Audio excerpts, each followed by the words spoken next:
This is iFIBER 1 News. Here are today's top stories. All evacuation orders were lifted Wednesday morning for the Soap Lake fire. Former railroad executive Shane Magdoff was appointed Tuesday as East Wenatchee's newest city council member. The Julian Patrick Vocal Intensive, a 10-day camp for young voice students, opens with the June 24th concert at the Wenatchee Valley College Grove Auditorium. Big Bend Community College recently announced its intention to bring back its wrestling program and introduce a women's wrestling program. From the iFIBER 1 newsroom, this is iFIBER 1 News, and it starts now. All evacuation orders were lifted Wednesday morning for the Soap Lake fire. Firefighters from across the state returned to the fire line, working to strengthen and hold containment lines Wednesday morning. According to the Northeast Washington Interagency Incident Management Team 2, night shift crews reported some smoke and hot spots inside the fire perimeter overnight.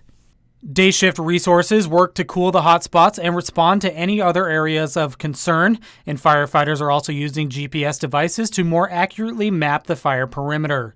Fire crews that traveled to Soap Lake from the west side began demobilizing and returning home on Wednesday.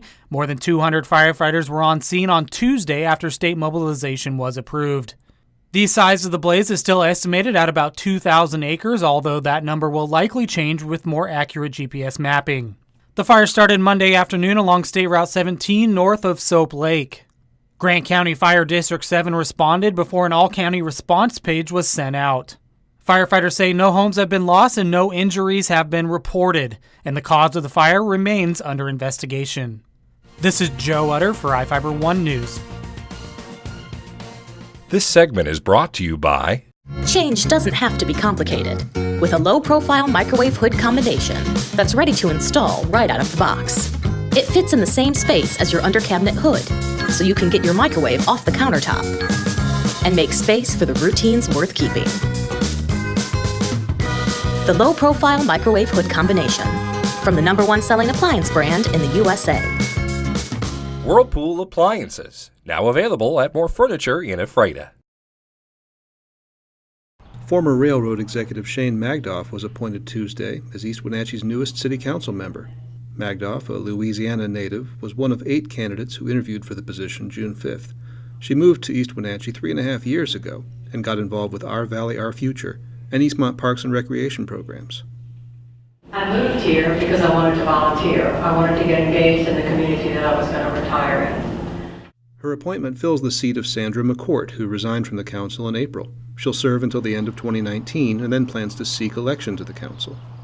Before voting on the applicants, council members quizzed them on subjects from business to recreation to Bitcoin and blockchain, a growing segment of the local economy. And I do believe that whatever technology we bring here, whatever type, is going to probably use blockchain and it's going to use a lot of electricity. And we have to figure out a way to manage that and to produce that, whether it just be hydro or wind or solar or whatever. But that's just where business is going.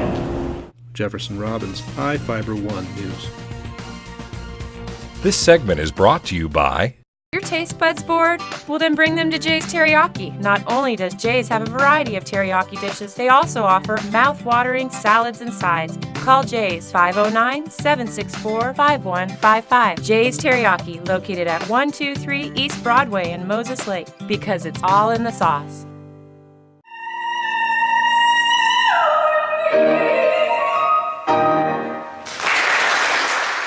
The Julian Patrick Vocal Intensive, a 10-day camp for young voice students, opens with the June 24th concert at the Wenatchee Valley College Grove Auditorium. The 5:30 p.m. show features camp faculty, alumni, and current students will contribute their talents as well. The Julian Patrick Camp for high school and early college students was the brainchild of late Wenatchee voice teacher Leslie McEwen, who died last year. The annual opening concert is dedicated to her memory. Admission is $15 for adults, $10 for students and seniors, and free for kids under 12. Jefferson Robbins, iFIBER 1 News. Big Bend Community College recently announced its intention to bring back its wrestling program and introduce a women's wrestling program. This is exciting news for the Columbia Basin, where wrestling is a huge sport. Here at iFIBER 1 Sports, we were able to speak with Big Bend Athletic Director Mark Poth about the upcoming program. We're in the process of recruiting, hiring coach right now, but wrestling will begin this fall. I've been actually working on the wrestling proposal for quite a few months now. We've had a lot of interest from wrestlers just right in our basin area here, and I think we're going to be able to be competitive next year. Other teams in the Pacific Northwest to have a wrestling program include Highline, Grace Harbor, North Idaho, Clackamas, Southwest Oregon, and Umpqua, with Treasure Valley in the works to also get one.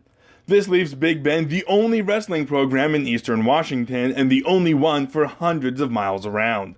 The wrestling program was originally shut down in the mid-90s when the school fell into compliance with Title IX. Having a man and women's wrestling program will keep Big Bend in Title IX compliance. I'm Adam Chkosky for iFIBER 1 Sports. This is iFIBER 1 News. For more information on these stories and other news, visit us online at ifiber1.com or check us out on Facebook.